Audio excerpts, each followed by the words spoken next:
خدمت به وطن مادر برای هر یک جوانمرد با ننگ و ناموس تاجیکستان قرض شهروندی می باشد. از این رو هر یک جوانمرد باید رسالت خود را در نزد وطن و ملت خویش با خدمت صافدلانه و روحیه جوانمردانه اجرا نماید. در اساس فرمان پرزیدنت جمهوری تاجیکستان درباره دعوت بهاری نوسکران به صف قواهای مسلح کشور امروز در ناحیه خراسان مراسم با شکوه ادانه دایر گردید. در چاره‌بینی مذکور در برابر دعوتشوندگان به خدمت حربی همچنین پدر و مادران و دوستان و نزدیکان جوان پسران شجاع وطن شرکت ورزیدند.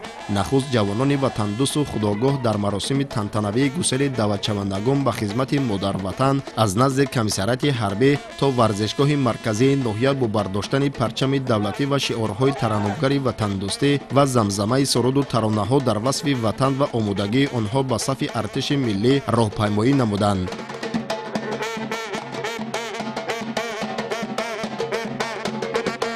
در مراسم رسمی گسیل نوسکران رهبریت مقامات اجرایی حاکمیت دولتی ناحیه خراسان سخنرانی نموده از تشبس‌های نک جوانان سهم نیروی آینده‌ساز در رشد و پیشرو و مدافع مرز و بوم اجدادی یادآور گردیده خدمت مادر وطن را قرض مقدس هر یک جوانمرد ارزیابی نمود. ذکر گردید که نتیجه زحمت و تلاش‌های سرور دولت تاجیکان پیشوای معظم ملت محترم امام علی رحمان است که سال از سال شرایط خدمت حربی در قشون‌های مسلح کشورمان بهتر گردیده. افسران و سربازان جزء و تام‌های قسم‌های نظامی مملکت سربلندانه خدمت حربی را انجام داده ایستادند.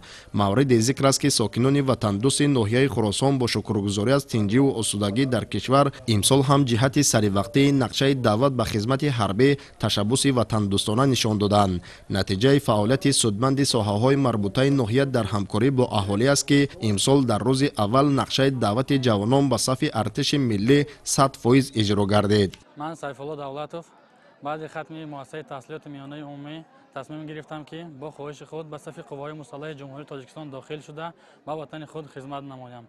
من تا این دم با کورس‌های کوتاه مدت رانندگی داخل شده صاحب شهادتنامه رانندگی شدم.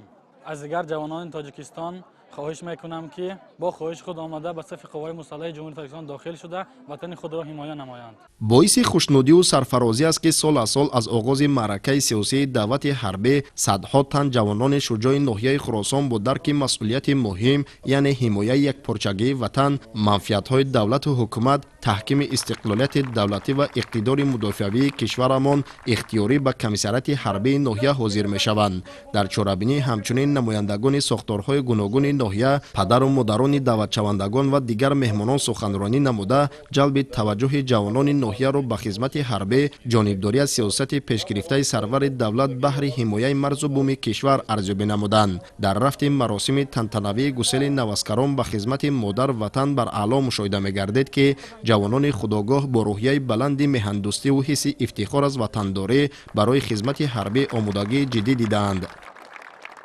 من تقوی بگزاده امام اعظم تصمیم گرفتم که بعد ختم دانشگاه به صف قوای مسلح جمهوری تاجیکستان به خواهش خودم خدمت وطن مادر کنم. زیرا که خدمت وطن مادر برای هر یک جوانمرد قرض است.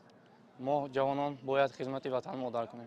در ادامه مراسم تنتنوی گسیل دعوتشوندگان به خدمت وطن مادران جوانان چون عنعنه نک مراسم کلچه‌گزان نوسکران را دایر نمودند تا فرزندان آنها با سر بلند و افتخار وطنداری خدمت حربی را ادا نمایند. در فرجام چاره‌بینی مذکور اهل فرهنگ ناحیه خراسان برنامه کنسرتی را پیشکش نوسکران و اشتراکچیان گردانیدند. همین طور ساکنان شرفمند و آبادگر ناحیه خراسان با نشان افتخار و سرفرازی با شادی و فرح فرزندان خود را به خدمت حربی گسیل نمودند. خدایداد رجب، دلیر شریف، نموزل ایرگش برای برنامه اخبار.